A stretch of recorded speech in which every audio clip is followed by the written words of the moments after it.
I am Dr. M. Arivamudan, Associate Professor in ECE, Dharmaburi.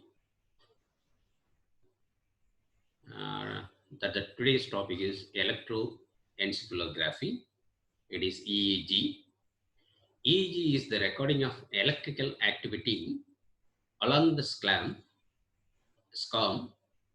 produced by the firing of neurons within the brain.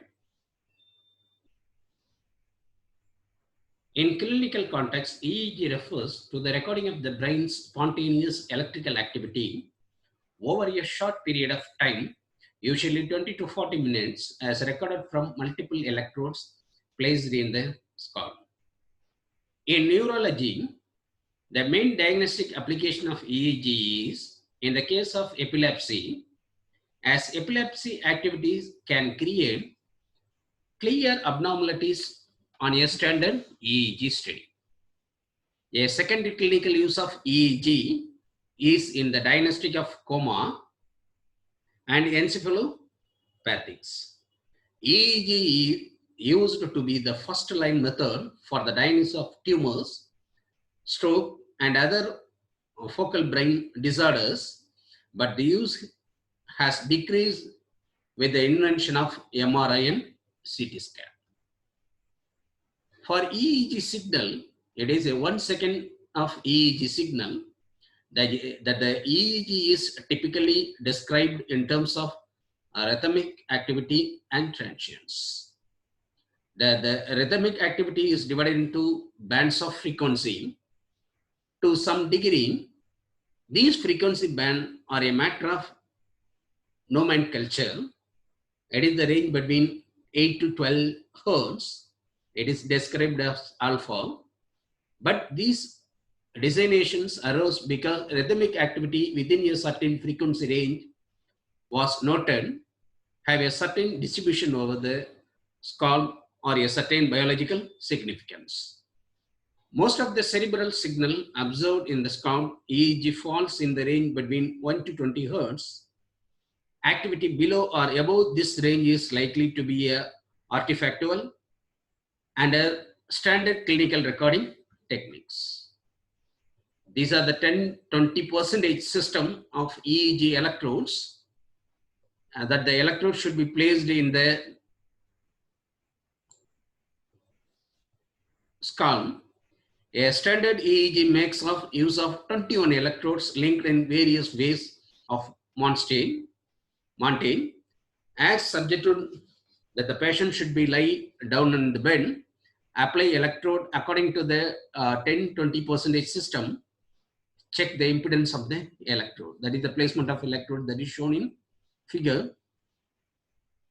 So here you see then that is the placement of your electrodes in your skull. It is the standard placement of electrode in the human skull. It is a auricle, C central, F frontal, FP frontal page, and O occipital, and P parietal and temporal. So this is the typical EEG waveform. It is the alpha, beta, theta, and delta. Okay, so for children at sleeping, okay, that the adults should be in sleeping range. So what is the waveform you will get? What is the spike and what is the efficiency? That is the occupational. That is the range of frequency of your alpha, beta, and theta, and delta waveform. So this is the different types of brain waves in normal EEG. For alpha rhythmic, that the frequency range is 8 to 13 hertz, that the amplitude should be 50 to 100 microvolt. The recording location must be adults, wrist, eye should be closed, and occipital region. For beta, that the frequency range is 14 to 30 hertz, amplitude is around 20 microvolt. It is for the recording location is adult, mental activity, and frontal region. For theta, that the frequency range is 5 to 7 hertz, that the amplitude is 50 microvolt, above 50 microvolt, and children, drowsy adult, and emotional distress occipital.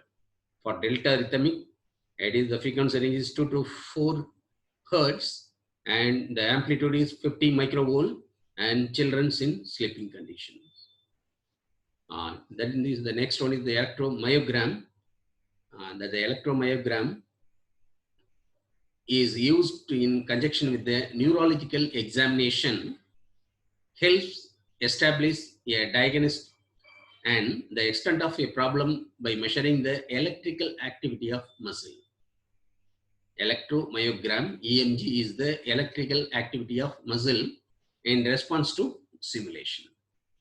An electromyogram is a special test used in determining if there are problems with any of the nerves going to the upper limbs. EMG, that is the electromyogram, are usually done to see if one or more nerve roots have been pinched by a herniated disc. During the test, small needles are placed into certain muscles that are supplied by each nerve root. If there has been a change in the function of the nerve, the muscle will send off different types of electrical signals. The EMG test reads these signals and can help to determine which nerve root is involved. It is the electromyogram. You will see that this is the muscle. It is the needle electrode. Needle electrode is placed in the muscle. A needle electrode is inserted through the skin into the muscle. The electrical activity is detected by this electrode and is displayed for oscilloscope and do the diagnostic. That the analysis of your muscle electrical activities, that is the electromyogram EMG, and recording of the electromyogram, and then you will see the what is the factors affecting the electromyogram and analyzing the electromyogram.